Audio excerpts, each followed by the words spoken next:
नमस्कार दोस्तों आप सभी का स्वागत है हमारे चैनल हीलिंग भारत में एक बार फिर से। तो आज हम बात करेंगे खांसी के बारे में। दोस्तों, क्या आपको बार बार खांसी होने की समस्या है? ऐसा लगता है कि खांसी जो है गले से उठ रही है, या सूखी खांसी है, या बलगम के साथ आपको खांसी हो रही है? तो आइए जानते हैं आयुर्वेद इसके बारे में क्या कहता है।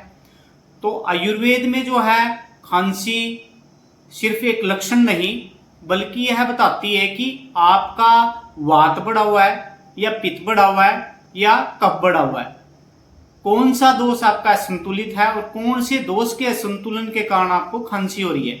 यदि आप इसको जान गए कि आपको वात के कारण खांसी है या पित्त के कारण या कफ के कारण, तो आप अपना इलाज घर पर ही कर सकते हैं। तो आइए वीडियो को विस्तार से देखिए और जानिए कि आपको कौन से प्रकार की खांसी है और कौन सी औषधियां आपको उसमें लेनी है। पूरी वीडियो ध्यान से देखिएगा। तो सबसे पहले हम बात करेंगे वातज खांसी के बारे में। वात, जैसे कि आपको पता है, वात का मतलब होता है वायु का बढ़ना शरीर में। अब जब शरीर में वायु बढ़ेगी तो कैसी प्रकार की खांसी होगी, कैसे पहचानेंगे कि वात के कारण खांसी है? तो खांसी जो है तेज होगी और सूखी होगी, इसमें बलगम नहीं होती, सूखी खांसी होती है। खासकर जो खांसी है वो गले से उठेगी, गले में तो टिंगलिंग होगी या इरिटेशन होगी, बार बार या गले में झंझनाहट होगी, तो उससे जो है गले से खांसी उठती है। छाती में दर्द होता है, खांसते खांसते छाती दुखने लग जाती है और खासकर खांसते समय जो है ऐसा लगता है जैसे छाती फटेगी, ऐसा दर्द होता है। बलगम बिल्कुल नहीं निकलता, आवाज जो है कभी की बार इसमें बैठ जाती है सूखी खांसी के अंदर, वातज खांसी के अंदर, और रात को जो है ये खांसी ज्यादा उठती है। उसके बाद बात करेंगे, ये जो है खांसी जो है बड़ी सूक्ष्म होती है और बहुत तेज खांसी होती है। ये वात के कारण गले की जो है मांसपेशियां जो है सिकुड़ जाती है, उसके कारण जो है सांस जब पूरी तरह से नहीं आता तो खांसी उठती है। अब इसके कारण क्या है कि वात बढ़ा जिसके कारण आपको खांसी हुई। वात बढ़ने के कारण है ठंडी हवा में रहना, या तेज वाहनों में चलना, रूखा भोजन करना, बासा भोजन करना, उपवास ज्यादा रखना, या ज्यादा काम करने के बाद थकान, देर रात तक जागना, ये जो है वात बढ़ने के कारण होते हैं। तो अपनी दिनचर्या में जो है सुधार करना चाहिए। उसके बाद करेंगे आयुर्वेदिक उपचार की बात। अब दोस्तों, आपको ये तो पता लग गया कि वात की खांसी है, तो उसका उपचार कैसे करेंगे। फर्स्ट नंबर पे आप यष्टि मधु चूर्ण ले सकते हो। आप इसकी जो है 3 ग्राम मात्रा जो है शहद के साथ जब चाटेंगे तो ये जो है वात के कारण जो आपको खांसी हो रही है गले से, वो खत्म हो जाती है। या आप 10 मूलकमाथ ले लीजिए जो कि एक वात कारक काढ़ा है, तो इसका जो है काढ़ा बनाइए 20 मिलीलीटर जो है सुबह शाम भोजन के बाद पीजिए, तो आपकी जो वात दोष के कारण खांसी है इससे भी खत्म हो जाती है। उसके बाद बात करेंगे सुपारी पाक के बारे में। सुपारी पाक भी दोस्तों जो है वात नाशक एक अवलेह है। तो इसका क्या करना है, 5 ग्राम गुनगुने दूध के साथ रात को सोते समय लेना है। इससे जो है वात खत्म होकर के आपकी जो खांसी है गले से जो उठ रही है वो खत्म हो जाती है। उसके बाद बात करेंगे दोस्तों देसी गाय के घी की। 1 चम्मच गाय का घी जो है गर्म दूध में रात को पीना है। इससे भी जो है वात खत्म होकर के गले में चिकनाई आती है, और जब वो गरम गरम लगता है, क्योंकि गर्म चीज से भी वात जो है खत्म हो जाता है, तो वो खांसी जो है खत्म हो जाती है। अब दोस्तों, कैसे पानी पीना चाहिए वातज खांसी में? वातज खांसी में जो है गुनगुना पानी या गर्म पानी पीना चाहिए, क्योंकि गर्म चीज जो है वायु को बाहर निकालने का काम करती है। तो वो जब वात शरीर से निकल जाएगा तो जो है आपकी जो खांसी है गले से उठती हुई वातज खांसी है वो खत्म हो जाएगी। अब दोस्तों जानेंगे पित्तज खांसी। इसके सबसे पहले हम जानेंगे लक्षण क्या है। पित्त का मतलब होता है गर्मी, उष्णता। जब गर्मी हो जाती है तो वहां पे क्या पैदा होती है, जलन पैदा होती है, पीलापन आ जाता है। बलगम में यदि पीली बलगम आ रही हो तो पित्त की खांसी होती है, मतलब वहां पे गर्मी बढ़ी हुई है, हीट बढ़ी हुई है। अब लक्षण क्या क्या देखने को मिलेंगे, तो पीली बलगम मिल सकती है या हरी बलगम मिल सकती है।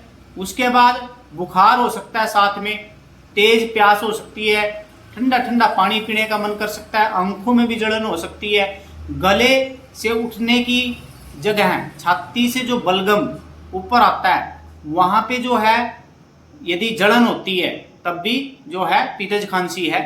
यह खांसी जो है पित्त दोष के असंतुलन के कारण होती है। जब शरीर में जो है ज्यादा गर्मी बढ़ जाती है तो उससे पित्तज दोष हो जाता है, जिससे कि जलन होती है, सूजन आ जाती है और पित्त युक्त बलगम आती है, मतलब पीली बलगम आती है, हरी बलगम आती है।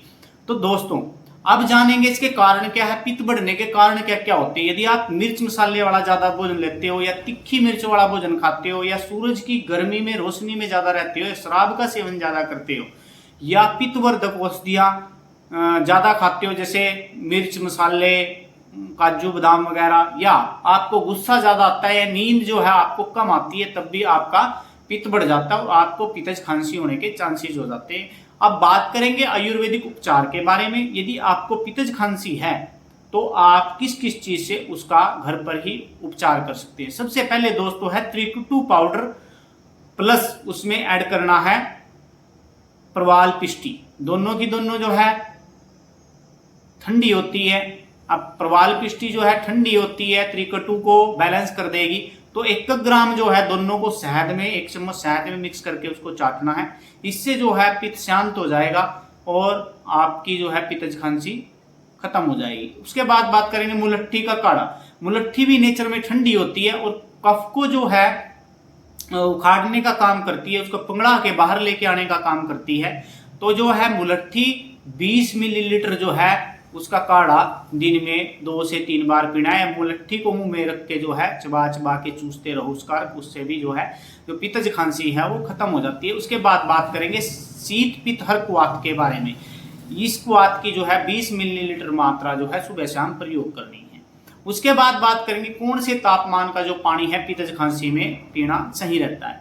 अब दोस्तों पित्तज खांसी जो है गर्मी के कारण हुई है तो स्वाभाविक सी बात है कि उसमें जो है ठंडा पानी या नॉर्मल पानी ही पीना चाहिए। उसमें गर्म पानी पीना उचित नहीं होता क्योंकि उससे पित्त बढ़ता है और खांसी आपको ज्यादा होने लगती है। उसके बाद बात करेंगे दोस्तों कफज खांसी के बारे में कि कफज खांसी के लक्षण क्या हैं और इसमें बलगम किस प्रकार का होता है। दोस्तों कफज जो खांसी है उसमें जो है गाढ़ा बलगम होता है, चिपचिपा बलगम होता है, भारीपन लगता है यहाँ पे छाती में, जैसे यहाँ पे बलगम पड़ी हुई है। और उसमें जो है गर्ड गर्ड की आवाज आती है छाती से। जब आप खांसते हो तब भी गर्ड गर्ड की आवाज आती है, गार्गलिंग की साउंड आती है। तो इसमें जो है बलगम जो है मोटा होता है, मतलब थिक बलगम होती है, गाढ़ी बलगम होती है। खांसी जो है बलगम युक्त ही आएगी। जब भी खांसोगे बलगम निकलने से जो है खांसी में राहत मिलती है। छाती जो है भारी महसूस होती है और आलस्य आया रहता है क्योंकि कफ जो है भारी होता है, इसकी वजह से जो है शरीर में आलस्य उनिंदापन आया रहता है। भूख कम लगती है कफ बढ़ने के कारण और गले में रुकावट जैसा महसूस होता है, गले में चिपकन होती है, जैसे गले में कुछ चिपका हुआ है। खांसी देर तक चलती रहती है, जब तक बलगम बाहर नहीं निकलती थोड़ी बहुत तब तक खांसी बहुत देर तक चलती है। तो ऐसे में जो है कारण क्या है, कफ बढ़ने के कारण। यदि आप ठंडी हवा में लग जाती है आपको तब कफ बढ़ जाता है। भारी भोजन करने से भी कफ बढ़ जाता है। आइसक्रीम दूध दही खाने से भी बलगम बढ़ जाता है और दिन में सोते हुए यदि उससे भी बलगम आपका बढ़ जाता है और कफ बढ़ जाता है, जिससे कि आपको कफज खांसी हो जाती है। अब इसके दोस्तों बात करेंगे उपचार के बारे में। उपचार में क्या लेंगे, वासा अवलेह आप पंसारी से लेकर के आ सकते हो। इसकी जो है 10 ग्राम मात्रा जो है पानी के साथ सुबह शाम आपको लेनी है, वासा अवलेह की। यदि हम बात करें घरेलू उपचार की तो इसमें क्या करना है, आपको तुलसी का अर्क लेना है और अदरक रस लेना है। तुलसी के पत्तों का अर्क थोड़ा और अदरक का रस थोड़ा और उसमें जो है शहद डालना है। आप तीनों को जो है लगभग 5-5 ग्राम की मात्रा तक भी ले सकते हो या 4-4 ग्राम की मात्रा ले सकते हो तीनों की। तीनों को मिक्स करके आप चाट लीजिए। इससे जो है आपका जो कफ है पिघल के बाहर आ जाएगा और कफ जो है बढ़ना बंद हो जाएगा और आपकी खांसी में आपको राहत मिलेगी। उसके बाद आती है शीतोपलादी चूर्ण। शीतोपलादी चूर्ण क्या होता है, ये जो है बलगम को पंगड़ाने का काम करता है और बाहर आसानी से निकल जाता है। इसमें शीतोपलादी चूर्ण में आप तुलसी के पत्तों का चूर्ण भी ऐड कर सकते हो थोड़ी मात्रा में। 2 ग्राम आप शहद के साथ इसको चाटिए, आपकी जो कफ खांसी है वो खत्म हो जाती है। उसके बाद बात करेंगे हरितकी अवलेह आता है एक, वो भी पंसारी से मिल जाता है। उसकी जो है 5 ग्राम की मात्रा रात को दूध के साथ ले सकते हो। इससे भी जो है कफ की खांसी ठीक हो जाती है। कफज खांसी में ही दोस्तों निमोनिया होता है, जिसमें छाती से बच्चों के गड़ गड़ की आवाज़ आती है, तो तुलसी, अरक, अदरक और जो मैंने शहद वाला ये नुस्खा बताया, बच्चों को इसकी कम मात्रा एज के अनुसार करके आप दीजिए। और छाती पे किसी को भी निमोनिया हो, उसकी छाती पे यदि आप जो है अजवाइन पका करके, सरसों के तेल में अजवाइन पका करके यदि उसकी छाती पे रात को सोते समय 2 बूंद अमृत धारा की लगा करके, अमृत धारा की उसमें गिरा करके उसकी छाती पे और छाती के पीछे कमर पे मालिश करके उसको हवा नहीं लगने देनी है, रजाई में पड़ा देना है, उससे जो है उसका निमोनिया तक ठीक हो जाता है। साथ में आप ये घरेलू उपचार उसको यदि देंगे।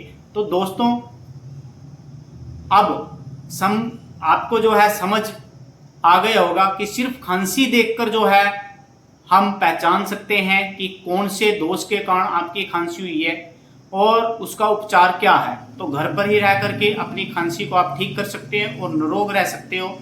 अब जो है जिसको भी मेरी वीडियो पसंद आई हो तो चैनल को सब्सक्राइब करें, और अधिक आयुर्वेदिक वीडियो और ज्ञान प्राप्त करने के लिए आयुर्वेदिक चैनल को सब्सक्राइब करें और कमेंट करें। वीडियो देखने के लिए आप सभी का धन्यवाद। नमस्कार, राम राम।